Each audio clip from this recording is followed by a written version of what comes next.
anything you can think of, you can pretty much talk to us about it. LXD is available on all distros that support Snap, and pretty much, I don't know which distros it is not available on, so you can also use it on like Alpine, Arch, Gentoo, so it's Fedora. If it's not installed by default, you can install Snap. Yeah, yeah. And another, I think a really important point, especially for students and people early in their career, is that transferable skills are really important, right? And because this is can be used in such a variety of scales, if you're using LXD on your personal computer for everyday things like software development or small things, you are becoming familiar with a tool that can actually orchestrate huge workloads in data centers. So that I don't know, it definitely looks good on your CV, I would say. Last thing I will say is that it has all these advantages, but it's not an easy way into system administration, because in my opinion, there is no easy way into sysadmin, but I think, or we think, that it's at least a friendly way in. So that's why I hope that clarifies it. So let's finally get straight to it. Let's open up a terminal and install it if you don't have it already. If somebody doesn't have Snap support in their OS, raise your hand and let us know. The easiest way is to have a VM. If you have a VM, install Ubuntu and you're good. There are other ways, but they can become a little bit trickier. So if you have a VM with Ubuntu, it's easier. If you have a VM with Linux that supports snapd, it's okay as well. Does everyone have... Yeah, if anyone needs help setting anything up, please raise your hand. It's truly like we want everyone to be able to set something up.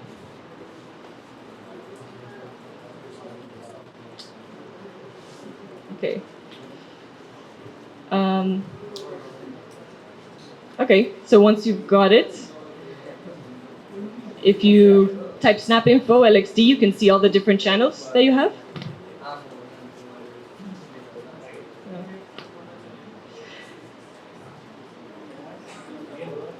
So we really recommend that you stay with the default channel and you don't change it. But if you are adventurous and you want to try out the latest edge features and stuff like that, you can easily refresh the snap to the version that you want. But again, if you want stability, stay in the stable channel. You don't have to change anything here. Also, the fact that you can refresh a snap like this means that if something goes wrong with a particular version, you can really easily roll back to the one you had before. So it's one of the things we like about using the snap. Now this is important. Again, we have a mixed bag of people here, so some stuff you will already know, but I wanted to make sure that everyone understands a bit the context. So a user group in Linux is just basically a way of assigning specific access permissions to several users at once instead of configuring one by one who gets access to what. And in this case, we may need to make sure that the user that we're currently on is added to the LXD group. So this is how you can do it. Could you raise your hand if you're pretty much caught up and you're good to go? Okay, cool. Then we're gonna start initializing LXD. Now, if you look at the LXD docs, you'll see that there's a way to initialize it really quickly with the default settings, and this usually works fine, but we're gonna go the long way, one by one, so that you know more or less what is happening at this stage. Yes, so you type LXD in it, and the first thing it's gonna ask you is if you would like to use clustering. We use the default here. You can just press enter or type no, but enter should be fine. So this feature is a bit more advanced, so it lets you create a cluster of multiple machines that have LXD in them, and it takes care of distributing workloads between them, so you don't have to handle that yourself. But right now we just have one laptop each, so we don't care about this. Do you want to configure a new storage pool? Again, we do the default option. So all the commands will remain on the screen. So the first one is LXD init. Yeah. Oh, actually, do you even see well from there? Yeah, let me know if you need any extra information because I don't really see. Um, Storage pool default. Yeah, so LXD needs to store data somewhere in your computer, and there are different ways of handling that other than just dumping everything into a regular directory. We're going to talk more about that later. It's one of my favorite topics, but for now, we're going to go with the default. We're going to give it a default name as well for our storage pool. Oh. Okay, name of the storage backend to use. Again, this is a more advanced concept and we will talk about it later, but we don't want you to just click things without knowing what's going on. So these names are different ways that LXD handles storage. And we're going to go with ZFS right now. Yeah, I'll save this explanation for later because, yeah, so ZFS, the default. And then now it's going to ask you to create a new ZFS pool. Does anybody see a different message by any chance? Does anyone see a message that says, would you like to create a new ZFS data set or something? Everyone sees this? Okay, cool. If you already had ZFS for some reason, then you would see something different, but it's not usual. So I'm using this WSL for LXD, and while I initialized it with the storage backend, I don't have the option for ZFS. So there is CEPH, DIR, LVM, PowerFlex, and BTRFS. Mauro, do you know why ZFS is not available in WSL?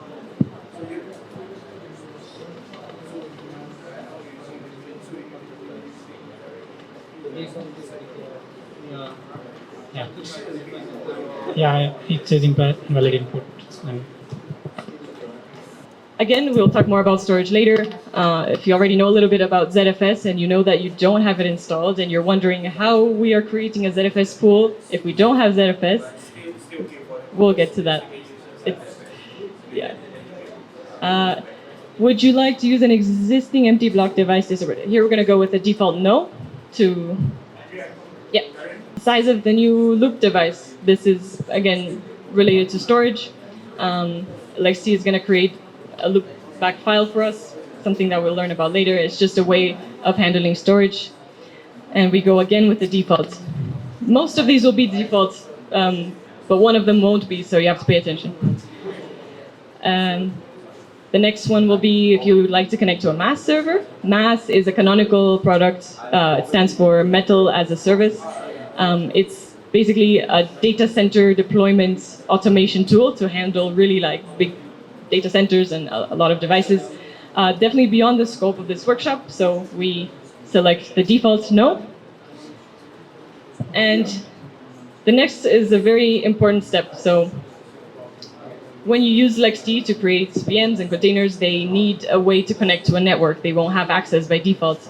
And a new local network bridge will basically allow our VMs and our containers to reach the internet using the connections of our host machine. It'll behave just like any normal device that is connected to our network with its own IP address, like a phone or a laptop. If we don't do this, then the devices on our home network would not be able to talk to our VMs without additional networking configuration. So we'll look into that a bit more. Networking, again, is a whole other topic, but this will make things easy and we'll be able to access the internet. So here the default is yes. We go with the default. For some of you, if you've configured LXD before, you might have one already. But yeah, let me know if you have any issues. So when we ask for the name of the bridge, here, if you already clicked through and selected a different name, that's fine. But if you can still write it, we want to give it this name, LXD/bridge/1 or dash, because it'll show up in our examples later, so it's easier to keep things the same. Yeah, this bridge has direct access to our the wide area network. So since this is our WAN connection for LXD instances, we don't really need to be picky about IPv4 and IPv6. So again, select the default, and again, don't worry if this doesn't mean anything to you. This configuration is really a lot. Like again, normally you would use this minimal command where it would just set everything up for you, but we just want you to have a glimpse of what's going on behind the scenes. Then it'll ask you probably, would you like the LXD server to be available over the network? Yes, definitely yes. This is the one that is not the default, and we want it to be available over the network. And then the second setting that you will see, address to bind LXD, this lets us bind the LXD server on a specific...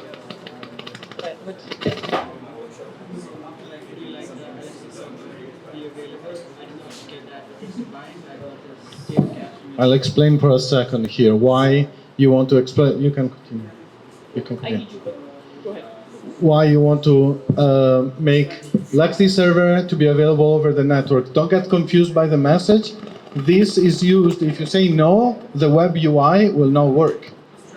Right? So network, even your loopback, your local host is network. So if you say no, it's command line only. So you have to say yes. It doesn't mean that it will be accessible. Of course, you should have a firewall. Of course, you should block external access. This is what it means. The web UI will not work if you say no. Ask me how I figured out later. And this is basically, if you're on a laptop, that's the same setup. Just use all the defaults. Later, if you set it up on a server, you probably want to be a little bit more picky on which network interface, maybe which port, you can tweak these things. But for this, let's stick to the defaults. And your browser is going to have a small fit, probably. So this is the output for Google Chrome. But you'll see something similar probably on any browser. It's going to be upset about this. You go to the advanced settings and you tell it to proceed to this address. And then the UI is going to guide you through how to set up TLS certificates. So in order for our browser to allow us to connect to LXD services, we need to set up TLS certificates. So TLS, don't know how much we want to go into it, but basically what it does, it's a protocol that encrypts the connection between your browser and the LXD service so that it cannot be intercepted. Make sure that you are in fact talking to the LXD service that you intend to, instead of some imposter or some malicious service. So even though everything here is happening locally and in the same network, in our case, LXD covers enough use cases and different situations where it makes sense to always have encrypted HTTPS. So even if you're okay with the risks, you also probably don't have a choice because your browser will probably not accept unencrypted connection. So it's good practice, and it should be easy to set up. So so see what the UI tells you. It should guide you through for your specific system. It'll tell you the instructions. So you'll generate a certificate, then you'll download this. You'll download the CRT file. Then depending on which browser you're on, try to follow those instructions, and of course let us know if you have any issues with that. So since we are running this on a laptop and it's a simple use case, we are just going to use self-signed TLS certificates. This is a type of certificate that you can generate and sign yourself instead of having a certificate authority do it, which is a bit more involved. So it's a simple certificate that will be enough for your browser to stop freaking out. And again, it's okay because we're doing all of this locally, but later on, when there are more users or more services that are talking to your home lab, we can set up more secure certificates with other applications. So yeah.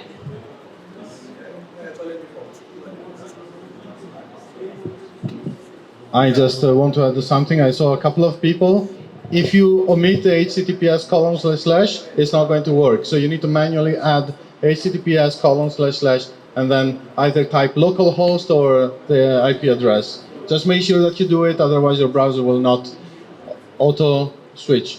All right, how is everyone doing? Are we up to speed? Anyone still stuck? Are we following? Good? Thumbs up, yes? Good. So, thank you. Now let's go back a little bit more into the theory before we go on with more practice. Let's talk a little bit about virtualization. Raise your hand if you know what virtualization is. Good, good, yes, good. All right, let's just go back for a second so that everyone is aligned. So virtualization works by abstracting computing resources from physical hardware. And this process is used by a software layer known as a hypervisor, which creates virtual machines, also known as VMs, from one physical machine. Who knows what a virtual machine is? Raise your hand. Yes, yes, I like. So, what a virtual machine? Basically, it's emulation of a physical machine that runs inside a physical host through the hypervisor. This is very useful, mostly because it offers a completely isolated environment from your host. You have a different kernel, you can have a Linux laptop with a Windows VM, or the other way around, and it doesn't matter. One does not affect the other. And this is very powerful for testing, breaking things with no consequences, basically.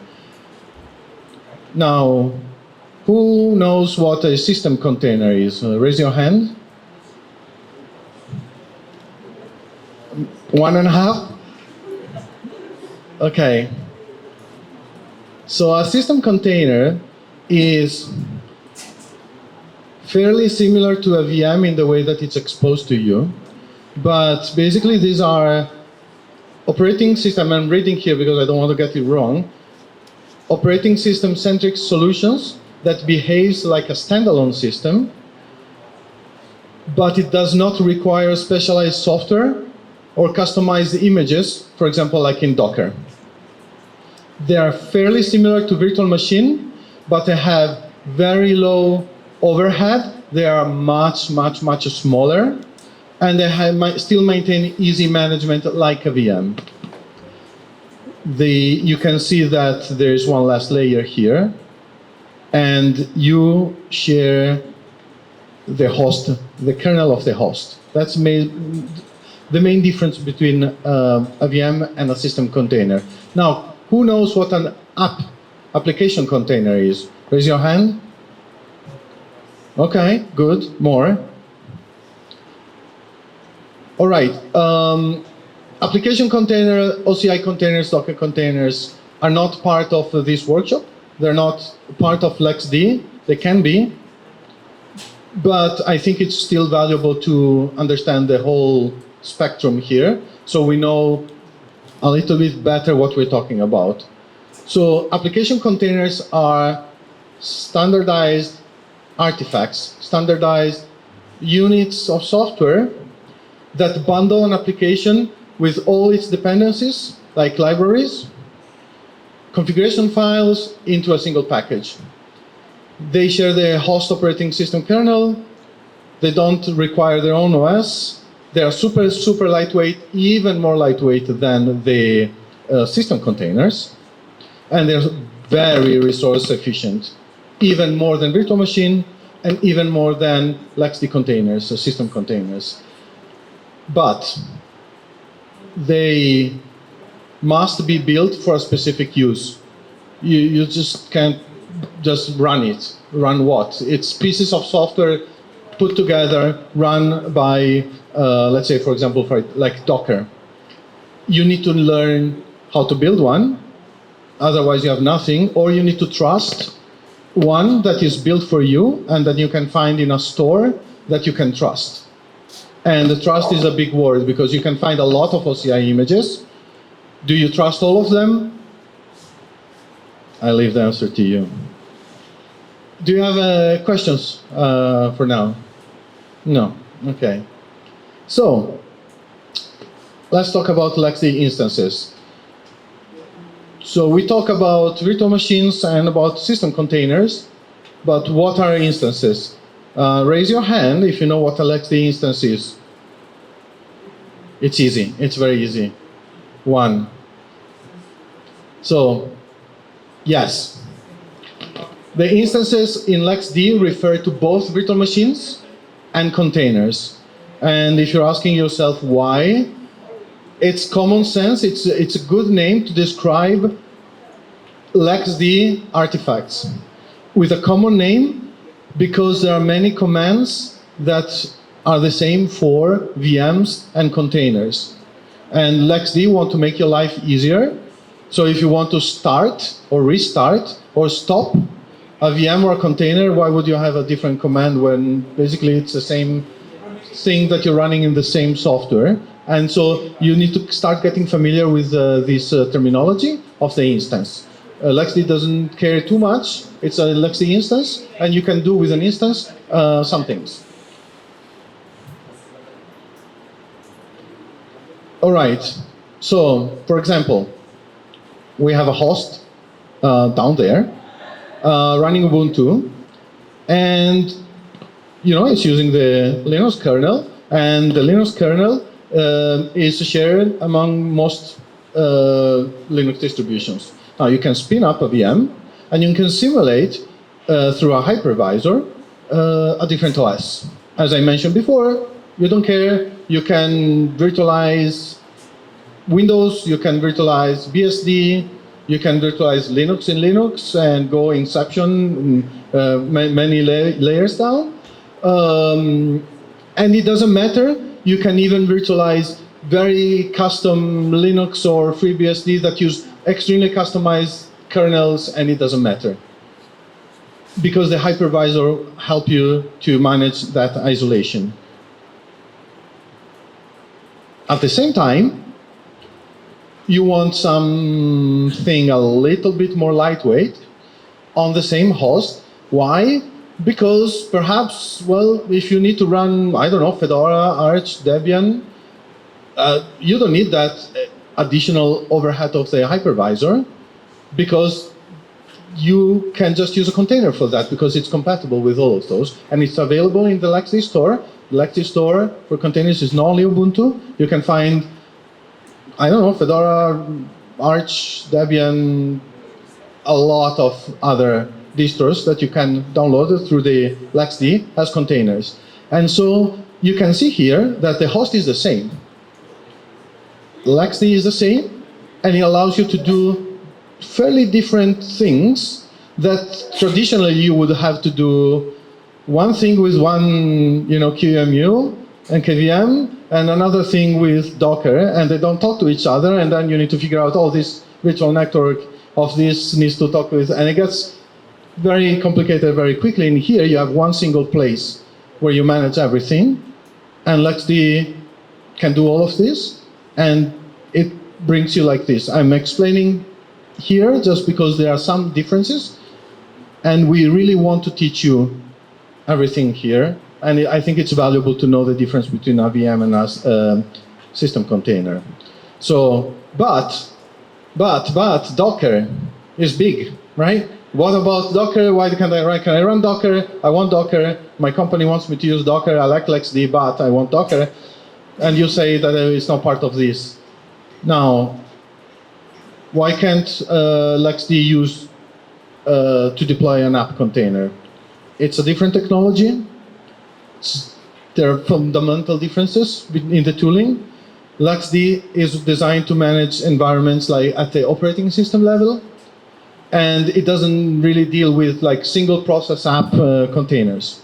It would require a lot of other things that goes away from what LXD was built for. But since app containers, like it or not, you like them, you hate them, sooner or later you will have to deal with them if you're in sysadmin or even if you want to spin up something, because Docker Hub, you do one command and it works, it's very compelling. Sometimes you need to do it. LXD can make this happen. You can spin up a LXD VM, and then, of course, you can do it because it's a VM. Even in a LXD container, then you can have app containers. You just need to change one security policy in the web UI, and then you can have it. And why would you do it? It's a good question. Because if you're a noob, you don't want to blow up your host. You don't want to mess you up with 7 million virtual interfaces, storage, and mess. So you do it in a LXD container. So if you go beyond the point of no return, you blow up the container, you start fresh, and your host is not unhappy. That's why. In future workshops, we'll explore this a little bit further. All right. Now, we have a task, finally. Stop talking, less talking, and more doing.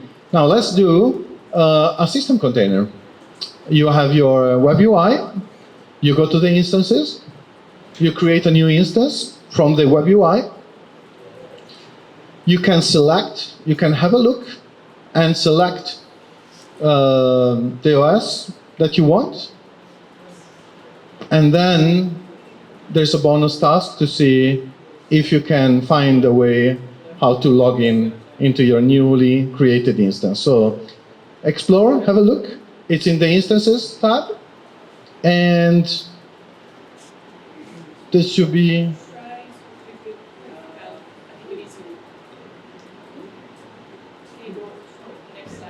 Okay.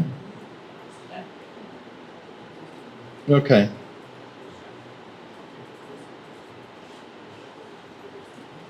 Yes.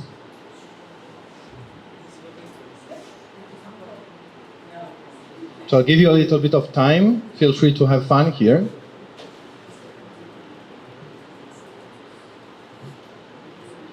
We might be, as Till says, DDoSing the conference network by downloading images at the same time. But these system containers are really small. They shouldn't take too long to handle. Raise your hand if you have problems or questions, or even if you have a question not related to this, feel free to ask. How is the download going? Is it fast? Is it slow? Are you managing? Anyone already done? Thumbs up if you're done. Already done? Is the download going?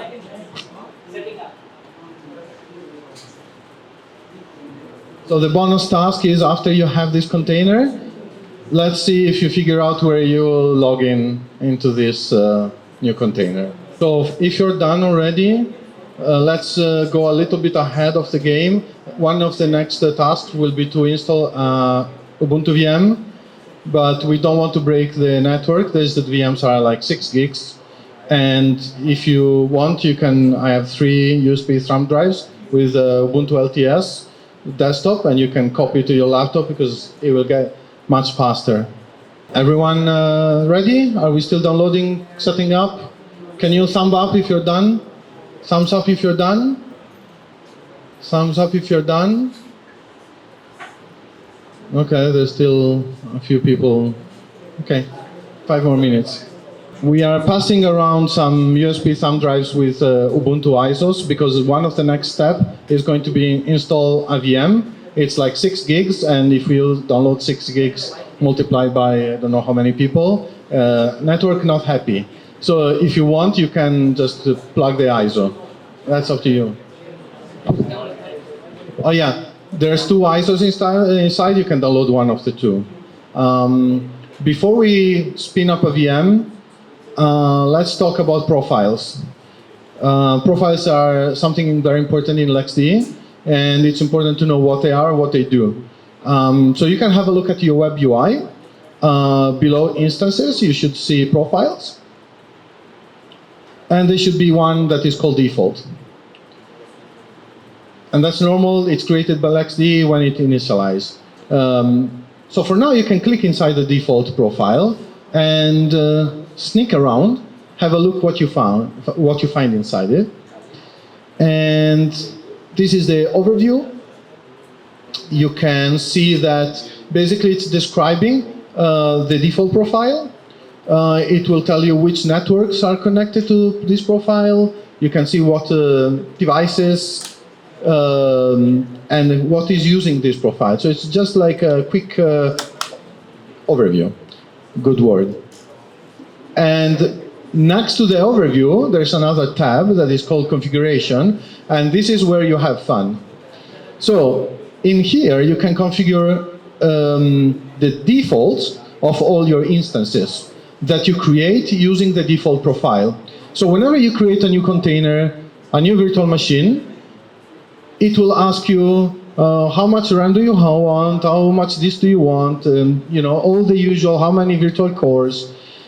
If you do this once, it's okay. 2 times, it's okay. 3 times, I don't want to do it anymore. So the profile will allow you to set a default that works for perhaps 90% of your cases, so that you can just create a VM, next, next, next, I don't want to know. If you do that, it will allow your profile. It will apply the configuration that you set in your profile. If you, for that particular instance, are doing something outside of your normal, you always have the chance to say, no, for this VM, I will override the profile. So if you choose an option in your particular instance, that will override the default profile. If you don't select anything, the default profile comes in. Sorry, I have a question about, can we set the profile to pass through the GPU to the container? Yes. GPU pass-through is done with one click in the UI. So you don't need to do anything crazy. It will show you what GPUs do you have. I do it with mine. I have an Intel and an NVIDIA. Choose which one to want to pass through, and the VM will use the GPU. The VM or the container? Because it doesn't work that way. So maybe I need your help tomorrow in my workshop, because it will be, I'm using the container with the GPU, if the participant has a GPU, to run the local. If it's not available, it should be blacked out, but we can have a look. I tested it on VMs and it works.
So in these profiles, there is really no right or wrong.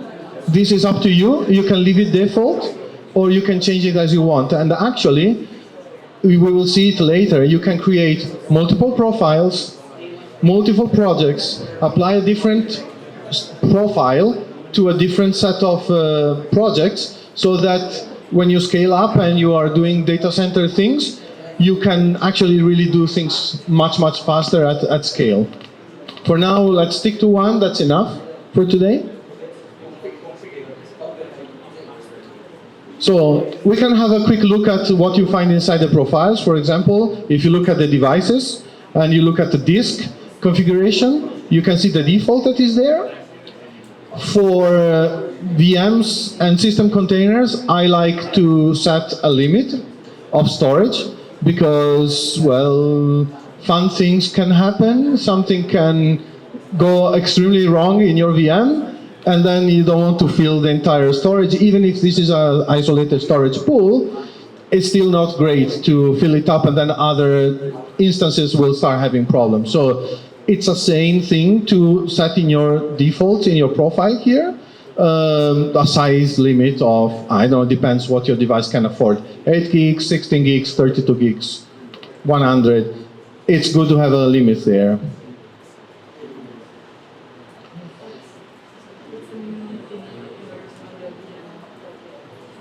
the minimum to run a VM, if you don't have extreme storage limitation, I do 16 gigs just because Ubuntu is not the lightest thing that you can have, and that will be safe. In the next one, we can see the network. Again, you don't want to over and over every time you start a container, go and attach a network, and especially if you're on a laptop, how many network cards do you have? Probably one wireless and one physical, that's it. And in here you can just say attach the default bridge to everything, and so every instance that you create, container or VM, will have a network.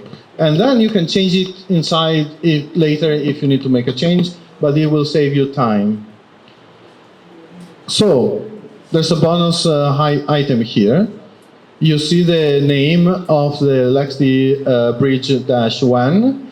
If you were too fast and next, yes, default, and you didn't change the name of the default bridge, you can do it here. You can go in the network and you can go and change it. We'll see it later. We could go on, resource limit. This is extremely important. The default of LXD is to give 1 gig of RAM. Now, if you try to boot Ubuntu with 1 gig of RAM, it will not end super well for you. Ubuntu will be very unhappy, and through the boot process, it will say, what the hell? No. So this is enough for containers, because containers are extremely efficient, especially it's a server and a container. It doesn't need a gig of RAM, so it's a sane setup.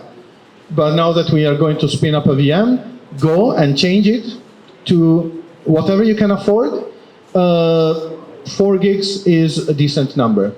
If you have insanely powerful laptops, you feel free to put 8, something like this.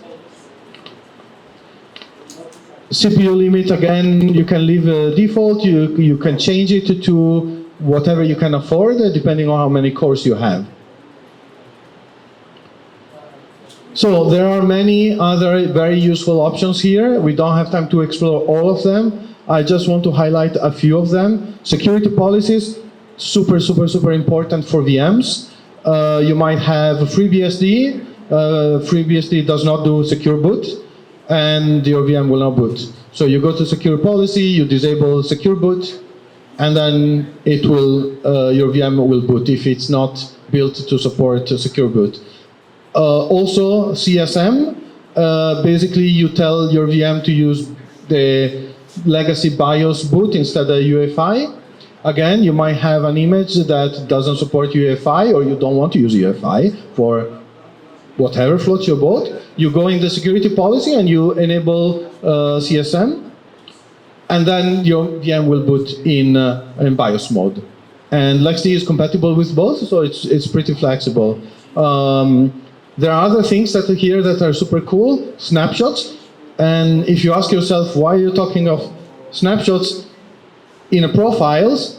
It's because in here you can define a set policy of snapshots for all the instances that you create, if you want. This is especially useful in a server environment where you don't want to think about it. Say, hey, do a snapshot of every instance every 1 hour and keep 3 copies.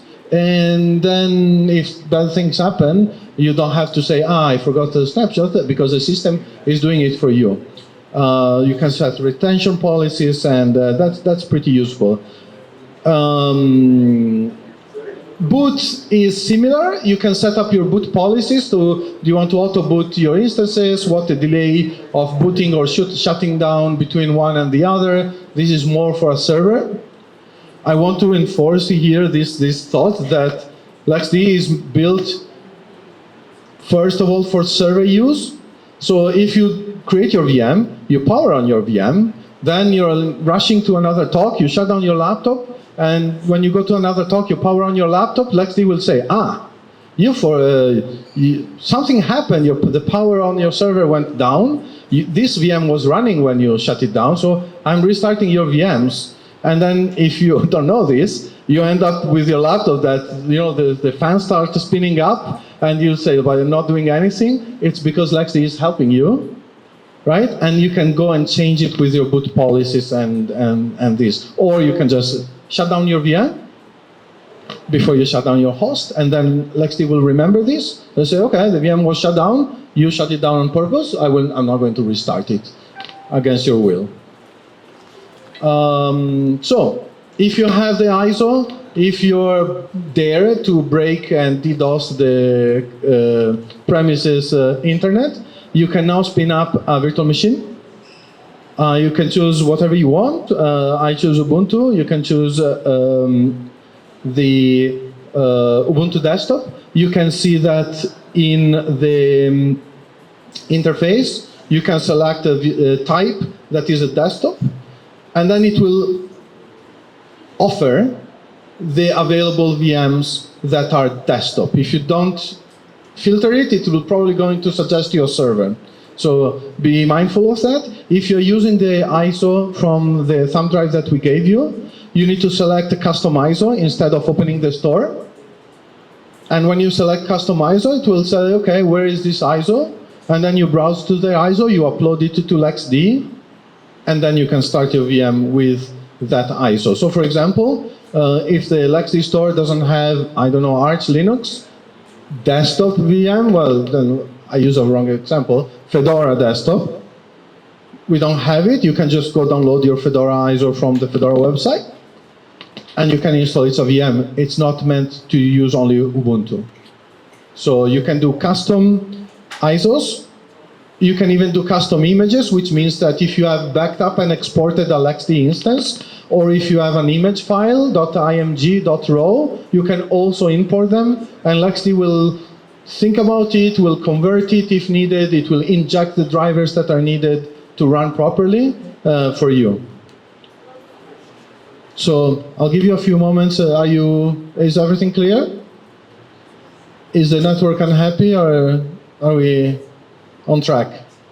Good?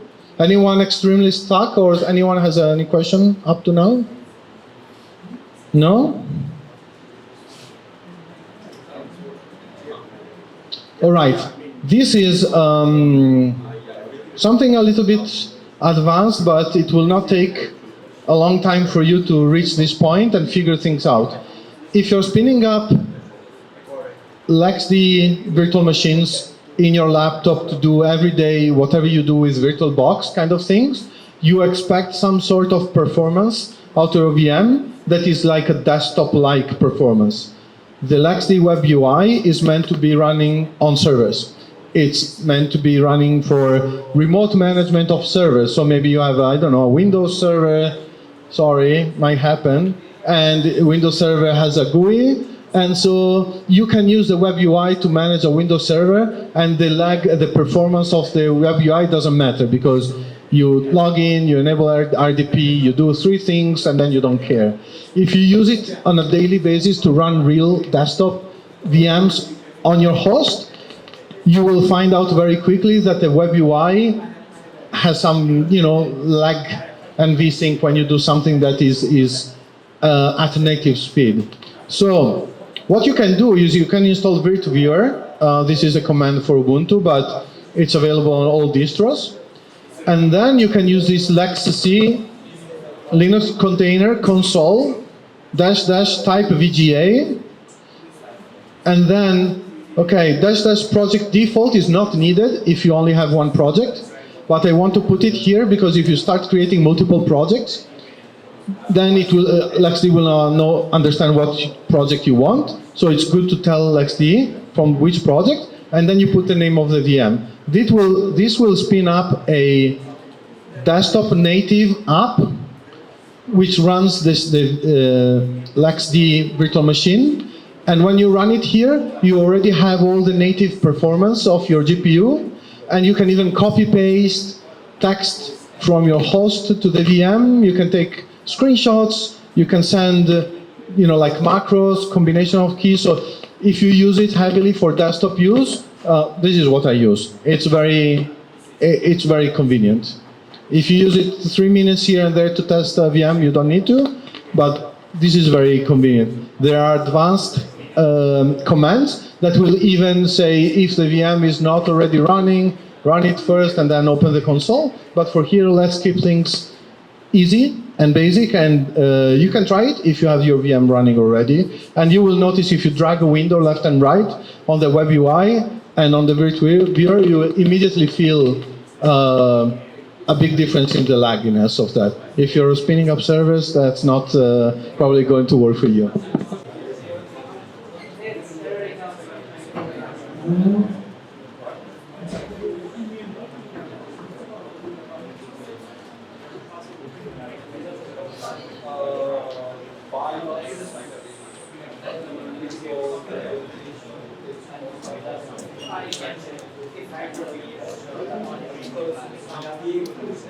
Users by default, account is one, running partners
So how is everyone doing?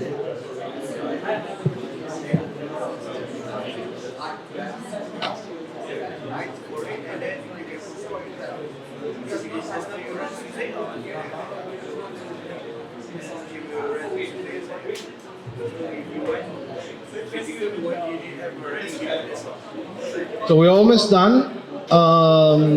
If we still have a little bit of time, hold on. Is there anyone extremely stuck and having issues, or are we all following along? Thumbs up if you're good.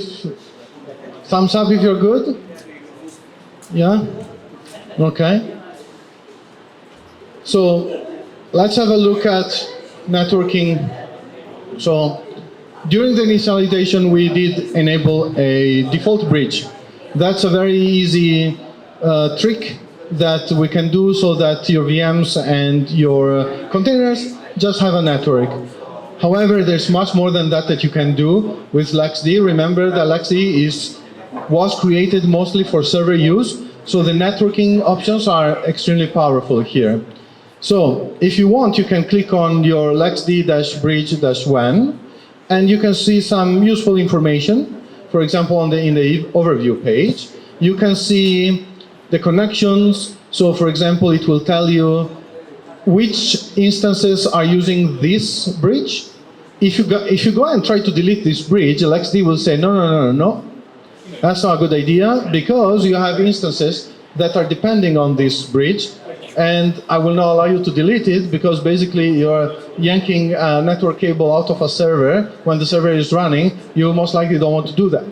So if you want to delete a virtual network here, first you need to detach it from all the instances, and then LXD say, okay, nobody's using it. If you want to delete it, that's on you, no problem. In here you can also see default bridge settings, IPv4, IPv6, DNS.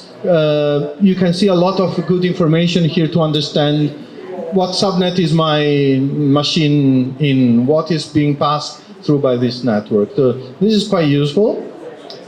And now, if you have time, you can create an isolated network. This is going to be extremely useful if you want to start playing with the homelabs in your laptop and create a virtual router that connects to a fake LAN that is completely isolated, because if you connect everything to the bridge, then you don't know what is working and what is not. So if you want, you can create a new network.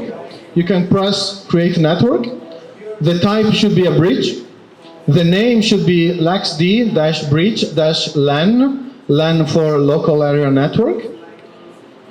And the trick here to make it isolated is to say, I don't want an IPv4 range, I don't want an IPv6 range, and then you create it.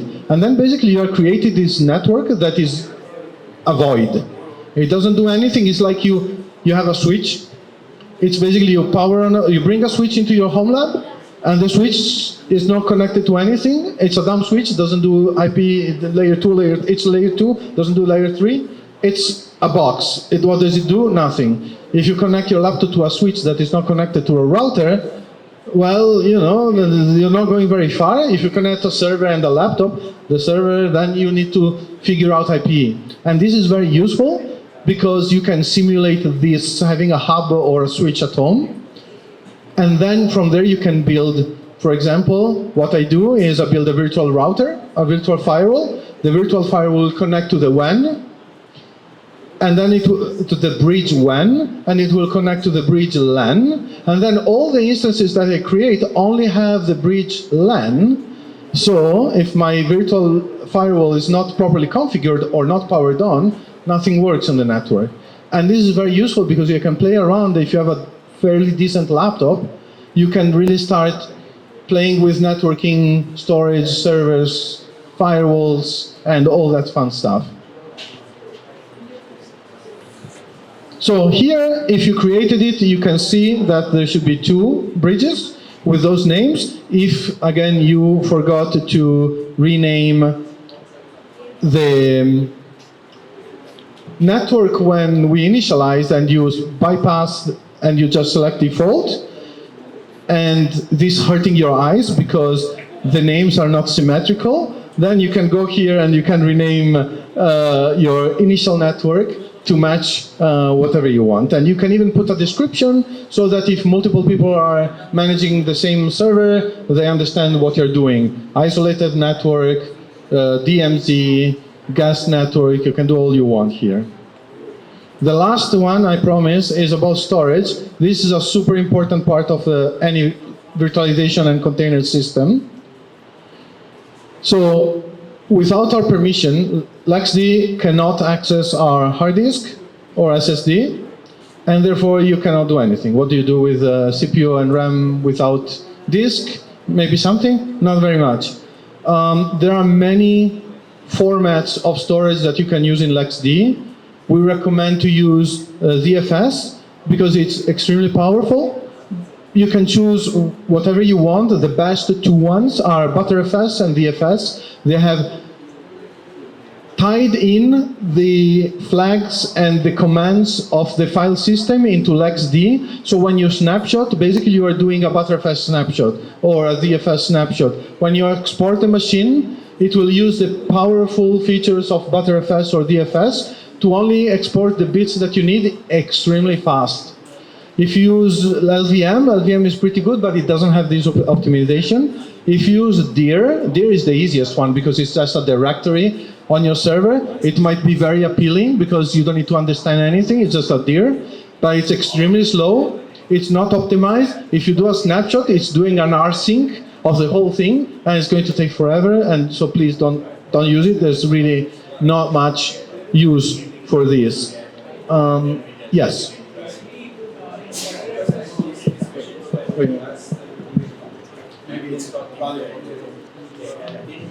In BTR reference, basically we are using the journaling system to basically bounce back, right?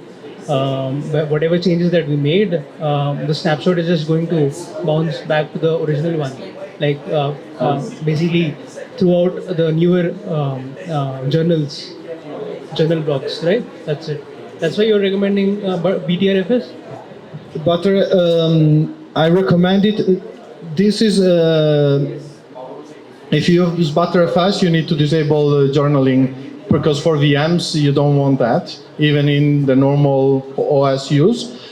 We recommend Btrfs and DFS because they have advanced features that will. The long story short, the snapshots are instant. The exports, when you want to back up the whole machine, is extremely fast because LXD is talking to the file system and using the file system commands. It's not just dump rsync or copying zeros and ones. So it's extremely fast, and it's also extremely flexible. I will show you here in a second. That's a good question. So if you remember when we initialized, most of you should have been using DFS. It's extremely powerful program to manage block devices, like file systems. And the problem is this: how are you using DFS if you don't have DFS on your OS? That's like, it breaks. First time I saw it, it's like, wait, I don't have DFS. How can you use DFS if I don't have DFS? And now this is a trickery of snaps and LXD. Instead of creating a physical partition, when you select DFS inside LXD, LXD will create a loopback file, and inside this loopback file, it creates a partition. And this is extremely powerful because you might not want DFS on root because it's complicated. But for LXD, you want DFS because it's extremely powerful for what you're doing, and this allows you to do it. If you don't believe me, which you shouldn't, you can go and look at the directory that is listed there, and you will find a file. And that file is an image. And the image file is a loopback file where LXD creates the partition in DFS and stores all your instances. Now, the next problem that I had with this was, how do you handle, I don't want to sacrifice my disk space on my laptop because I have limited storage. I don't want to sacrifice 300 gigs just because I might need a VM one day.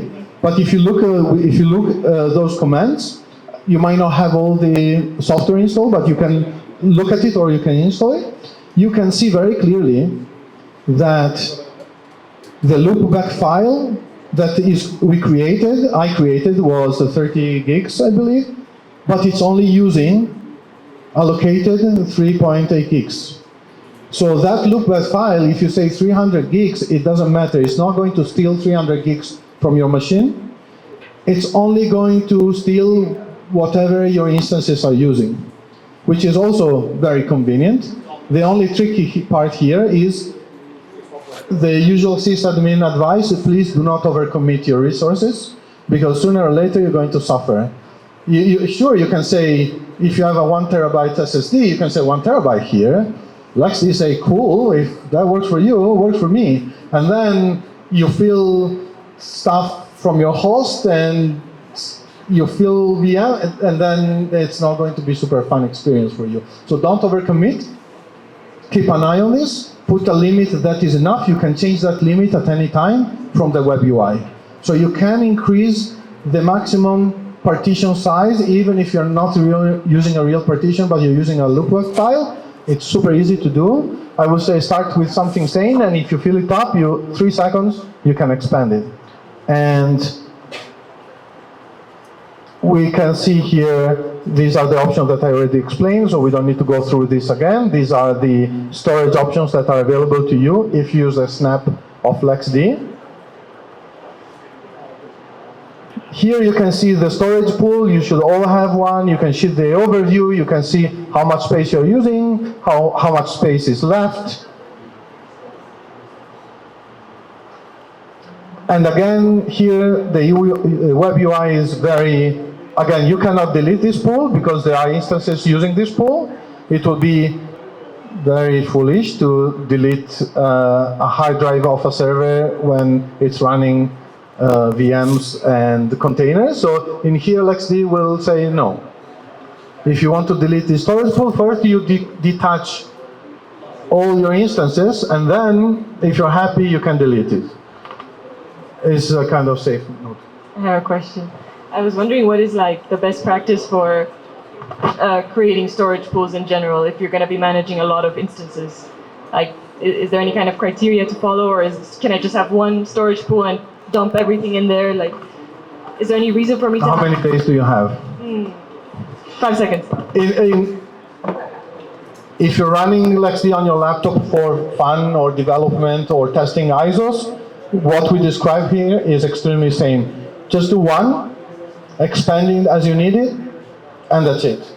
If you're running LXD in a server and you have RAID arrays or, okay, what I do in my server, I have one SSD that boots the OS. I have 4 16 terabytes hard disks. I created a VFS pool at the OS level, and I told LXD, there is don't use the loopback file. I got a real hardware pool in the server. That doesn't do anything. Take ownership of that pool, do with it whatever you like.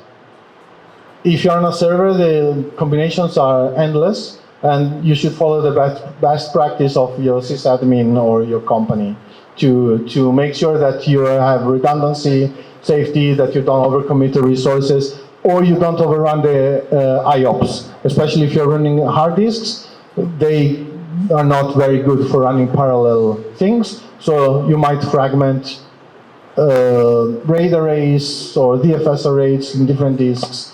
There are weeks of discussion here. Thanks for triggering me.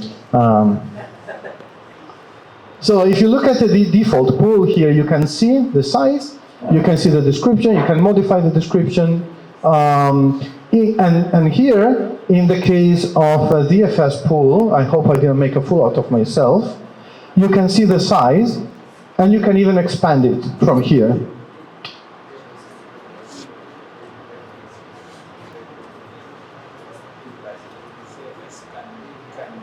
If you go here, and you go into the configuration tab, you can see the size of your loopback file, and if it's not big enough, you can just go there live with VMs running, doesn't matter. You type a different number, and you immediately see that the storage maximum size is increased.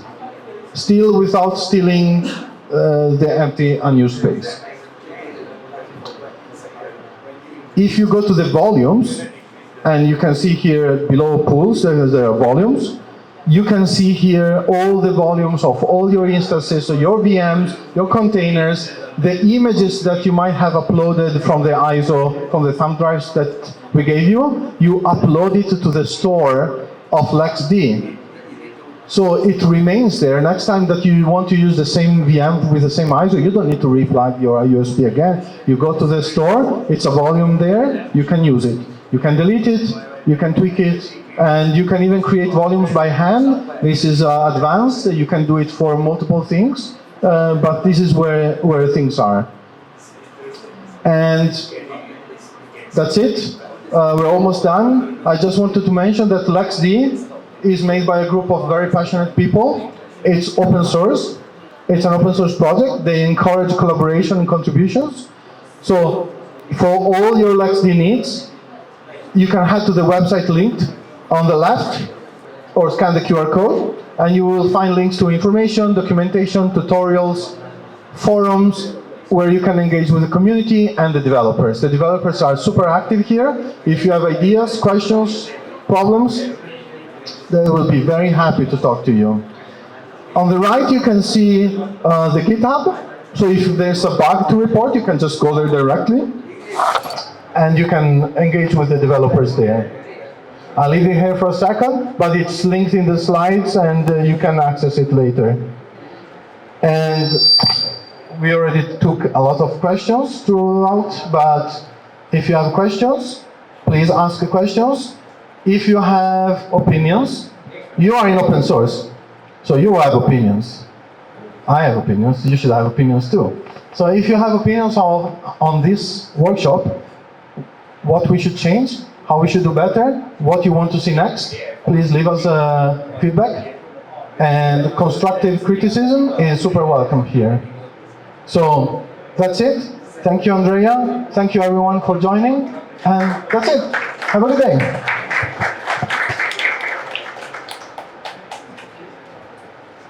One last thing I'll say again, you can also, Mauro said it, but you can also contribute to the documentation, and it's really simple. Like, even if you don't know much about LXD and you went through the docs and they were super confusing for you, you think that they should have more information about something, there's a feedback button that takes you to a GitHub issue, and we really want this kind of feedback as well. Like, yeah, so contribute.